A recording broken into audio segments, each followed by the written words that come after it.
اعوذ باللہ من الشیطان الرجیم بسم اللہ الرحمن الرحیم یا ایھا الذین آمنوا، اے وہ لوگو جو ایمان لائے ہو، لا تقربوا الصلاۃ وانتم سکارا، نماز کے قریب نہ جاؤ، اور ایک اور مراد مسجد، آگے وضاحت کریں گے انشاءاللہ، جبکہ تم نشے کی حالت میں ہو، حتی تعلموا ما تقولون، یہاں تک کہ تم جو کہہ رہے ہو اسے جان لو۔ اس میں تفصیل بھی ہے، مراد ہے کہ نشے کی حالت میں ہوگے، تمہیں کیا پتہ تم کیا الفاظ ادا کر رہے ہو، اس طرح تو نماز میں تمہاری توجہ کا معاملہ نہیں رہے گا، تو چوکنے ہو جاؤ کہ نماز سے روکنے والی شے ہے شراب، اور یہ اللہ کے حکم سے دور کرنے والی ہے، اس سے بچو۔ البتہ حتمی آخری حکم وہ سورہ مائدہ آیت نمبر 91 میں آئے گا۔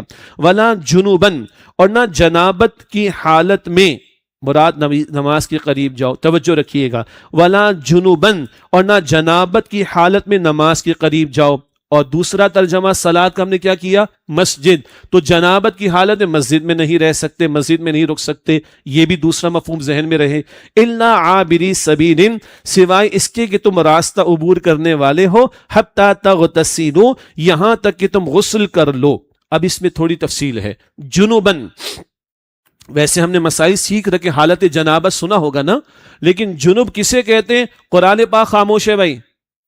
جنابت کس ناپاکی کو کہتے؟ قرآن پاک خاموش ہے، یہ رسول اللہ علیہ السلام نے بتایا ہے۔ جنابت وہ بات، یعنی جب غسل فرض ہو جائے، یہ حالت جنابت ہے۔ اس جنابت کی ناپاکی سے اس ناپاکی کو دور کرنے کے لیے کیا کرنا ہوتا ہے؟ غسل کرنا ہوتا ہے۔ قرآن نہیں بتا رہا، قرآن غسل کرنا بتا رہا ہے، قرآن نہیں بتا رہا کہ جنابت کیا ہوتی ہے۔ جنابت کی وضاحت کس نے فرمائی ہے؟ رسول اللہ علیہ السلام نے۔ یہ کیوں اتنا ہم زور دے رہے ہیں؟ سنت کی اتھارٹی، سنت کی اہمیت۔ مجھے نہیں سمجھ آتی کہ منکرین سنت اس کا کیا مفہوم کرتے ہوں گے۔ سنت کا انکار کرنے والوں کو تو پتہ ہی نہیں کہ اس کا مطلب کیا ہے، اور بیچارے کتنے ناپاک رہتے ہوں گے، استغفر اللہ۔ یہاں رسول اللہ کی تشریح ہمیں بتاتی ہے کہ جنابت کی حالت کیا ہوتی ہے، جس سے پاک ہونے کے لیے کیا کرنا ہوتا ہے؟ غسل کرنا ہوتا ہے۔ اب دو باتیں اور سمجھ لیں۔ ایک بات، نماز کے قریب نہ جاؤ جب تم نشے کی حالت میں ہو، اور آگے فرمایا جا رہا ہے الا عابری سبیل، سوائے اس کے کہ تم راستے سے گزرنے والے ہو، اور آگے ابھی تیمم کی بات بھی آئے گی، وہ اس سے بات جڑ جائے گی انشاءاللہ۔ جنابت سے کیا بات جڑے گی؟ جنابت سے پاک ہونے کے لیے حتی تغتسلوا، غسل کرنا لازم ہے، غسل کے بغیر جنابت سے پاکی نہیں ہو سکتی۔ اچھا، اب آپ کہیں گے وہ دو مفہوم بتائے تھے آپ نے، نماز کا دوسرا مفہوم کیا بتایا تھا؟ مسجد کا۔ تو الا عابری سبیل، سوائے اس کے کہ تم راستہ عبور کرنے والے ہو۔ اس سے مراد یہ ہے کہ ایک بندہ حالت جنابت میں ہے، ناپاک ہے، مسجد میں ٹھہر نہیں سکتا۔ اسی لیے جن لوگوں کو اعتکاف کا ارادہ ہو، مسئلہ پتہ ہے نا، اگر یہ جنابت احتلام ہو گیا تو پھر بھاگو، فوراً بھاگو باہر اور غسل کر کے آؤ۔ کیا مطلب؟ جنابت کی حالت میں مسجد میں نہیں رہ سکتے، نہیں ٹھہر سکتے، الا یہ کہ تمہیں راستے سے گزرنا ہو۔ بعض صحابہ کے گھروں کا معاملہ ایسا تھا کہ مسجد سے گزرنا پڑتا تھا، تو گزرنا جائز ہے، ٹھہرنا جائز نہیں ہے۔ یہ دو تعبیرات یا دو ترجموں کے اعتبار سے یا دو تشریحات کے اعتبار سے دو الگ الگ باتیں ذہن میں رہیں تو انشاءاللہ تعالیٰ کلیئرٹی ہو جائے گی۔ حاصل کلام، نشے کی حالت میں نماز کے پاس نہیں جاؤ گے، ایک بات ہو گئی، اور دوسری بات جنابت سے پاک ہونے کے لیے غسل کرنا لازم ہوتا ہے۔ ہاں، جنابت کی حالت میں مسجد میں ٹھہر نہیں سکتے، لیکن گزرنا ہو تو گزر سکتے ہو، ٹھہر نہیں سکتے۔ اب آگے بات آئے گی انشاءاللہ ابھی تیمم کے بارے میں۔ وَإِن كُنتُم مَرْضَىٰ أَوْ عَلَىٰ سَفَرٍ، اور اگر تم بیمار ہو یا حالت سفر میں، او جاء احد منکم من الغائط، یا تم میں سے کوئی قضائے حاجت سے آئے، او لامستم النساء، یا تم نے بیویوں سے صحبت اختیار کی ہو، تعلق قائم کیا ہو، فلم تجدوا ماء، پھر تم پانی نہ پاؤ، فتیمموا صعیدا طیبا، تو پاک مٹی سے تیمم کر لیا کرو، فامسحوا بوجوہکم وایدیکم، پس اپنے چہروں اور ہاتھوں کا مسح کر لیا کرو، ان اللہ کان عفوا غفورا، بے شک اللہ بہت معاف فرمانے والا، بڑا ہی بخشنے والا ہے۔ یہ تیمم کا ذکر آ گیا۔ کیا بتایا گیا؟ تم بیمار ہو، سفر کی حالت میں ہو، یا تم میں سے کوئی قضائے حاجت کر کے آیا، واش روم سے آیا اور اپنی حاجت کو پورا کر کے، یا عورتوں سے تعلق قائم کیا ہو اور تم پانی نہ پاؤ، تو کیا کرنا ہوگا؟ تیمم۔ کس سے؟ پاک مٹی سے۔ پاک مٹی سے مراد مٹی بھی ہے اور مٹی کی جنس سے کوئی شے۔ بھائی اینٹ کس سے بنتی ہے؟ مٹی سے بنتی۔ دیوار کس سے بنتی ہے؟ اینٹ سے۔ اینٹ کس سے بنتی ہے؟ مٹی سے بنتی ہے۔ تو پتھر ہوگا، اینٹ ہوگی، دیوار ہوگی، مٹی کی جنس سے کوئی شے ہو تو پاک مٹی سے تیمم کر لو۔ اچھا، تیمم کا لٹرل میننگ ہے ارادہ کرنا۔ اس کا مطلب ہے نیت کرنا ضروری ہے. جب تیمم کرنا پڑ جائے تو نیت کرنا لازم ہے. پھر کیا کرو؟ فامسحوا بوجوہکم، اپنے چہروں اور اپنے ایدیکم، اپنے ہاتھوں کا مسح کر لو. یعنی نیت کر لی، اگر جب ضرورت پیش آتی ہے تیمم کی، یہ دونوں ہاتھ ہم نے مٹی، اینٹ، پتھر، دیوار پر پھیرے اور اس کو لے کے چہرے پر پھیر لیا، ایک دفعہ ہو گیا. اسی طرح دوبارہ مٹی، پتھر، دیوار پر پھیرے اور یہ کونی سمیت ہاتھ کا یہ مسح کر لیا، یہ کونی سمیت ہاتھ کا مسح کر لیا. بس بھائی یہ ہو گیا تیمم. اگر بیماری کا معاملہ ہے، پانی کی کمی کا معاملہ ہے، وضو کی حاجت پیش آئے گی تب بھی تیمم سیم یہی ہوگا. اور اگر غسل کی حاجت پیش آ جائے اور پانی نہ ہو تو یہی تیمم کافی ہوگا، زیادہ نہیں کرنا ہے کچھ، یہی کافی ہوگا. تو غسل کی حاجت پیش آ گئی، وضو کی حاجت پیش آ گئی، پانی موجود نہیں ہے، یا پانی ہے تو وضو کرنے میں بیماری بڑھ جائے گی، نقصان ہو جائے گا، یا سفر میں ہے اور پینے کے لیے تھوڑا سا باقی موجود نہیں، ان سب میں گنجائشیں موجود ہیں. یہ تیمم اس امت کو عطا کیا گیا ہے. ٹھیک ہے جی. پچھلی امتوں میں بڑی سختیاں تھیں، اس امت پر اللہ نے آسانیاں فرمائی. ان اللہ کان عفوا غفورا، بے شک اللہ بہت معاف فرمانے والا، بڑا ہی بخشنے والا ہے. الم تر الی الذین اوتوا نصیبا من الکتاب، کیا آپ نے ان لوگوں کے حال کو نہیں دیکھا جنہیں کتاب یعنی تورات کا حصہ دیا گیا تھا. یشترون الضلالۃ ویریدون ان تضلوا السبیل، وہ گمراہی کا سودا کرتے ہیں اور وہ چاہتے ہیں کہ تم سیدھے راستے سے مسلمانوں بھٹک جاؤ. واللہ اعلم باعدائکم، اور اللہ تمہارے دشمنوں کو خوب جانتا ہے. وکفی باللہ ولیا، اور اللہ ہی کافی ہے بطور کارساز. وکفی باللہ نصیرا، اور اللہ ہی کافی ہے بطور مددگار. ان کی سازشوں کا ذکر چل رہا ہے، آگے ان کے کرتوتوں کا بیان آ رہا ہے. من الذین ہادو، یہود میں سے کچھ لوگ ہیں، یحرفون الکلم عن مواضعہ، جو کلام کو اس کے مقام سے بدل دیتے تھے، الفاظ کو بدل دیتے ہیں. ویقولون سمعنا وعصینا، اور وہ زبان سے کہتے کہ ہم نے سن لیا اور دل میں کہتے ہم نے نہیں مانا، الفاظ بدل دیے.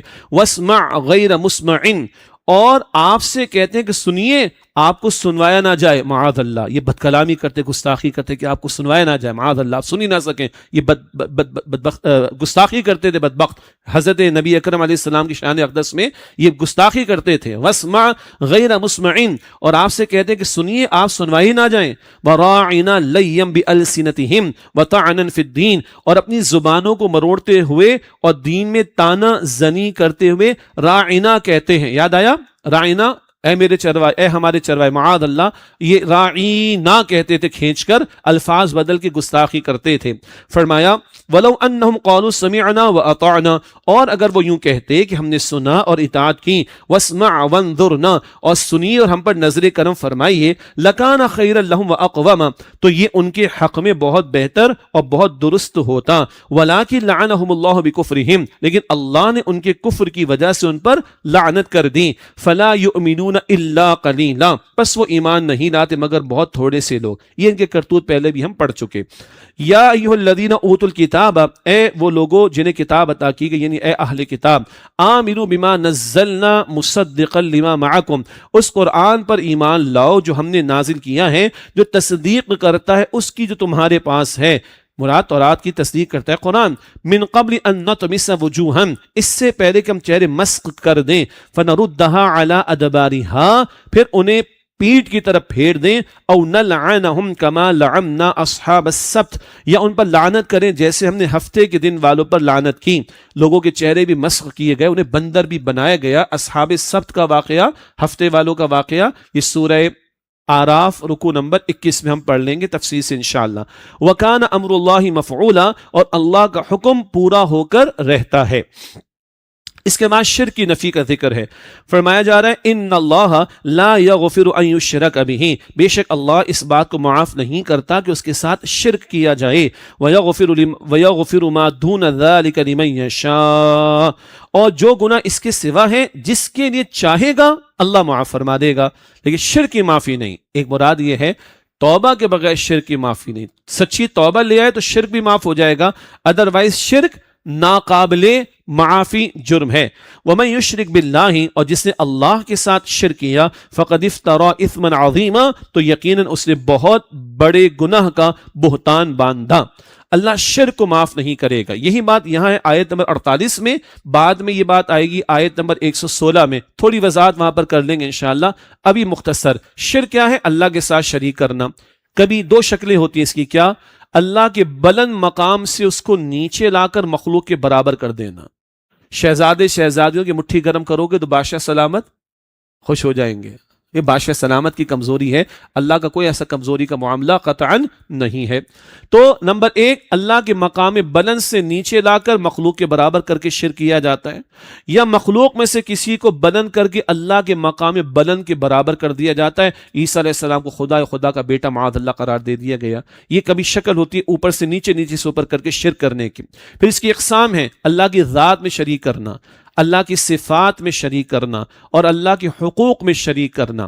محبت، اللہ اور رسول کی محبت ایک جگہ ہے، اللہ اس کے رسول کی اطاعت ایک جگہ ہے. ادروائز محبت کسی کی اللہ کی محبت کے برابر، قانون کسی کا اللہ کے قانون کے برابر، اطاعت کسی کی اللہ کی اطاعت کے برابر، یہ اللہ کے حقوق میں شرک کا معاملہ ہو جاتا ہے. اور بھی کچھ اس کے پہلو ہیں، بعد میں مزید ذکر کر لیں گے انشاءاللہ. آیت نمبر 116 میں ہمیں بھی کس شرک کا خدشہ رہنا چاہیے؟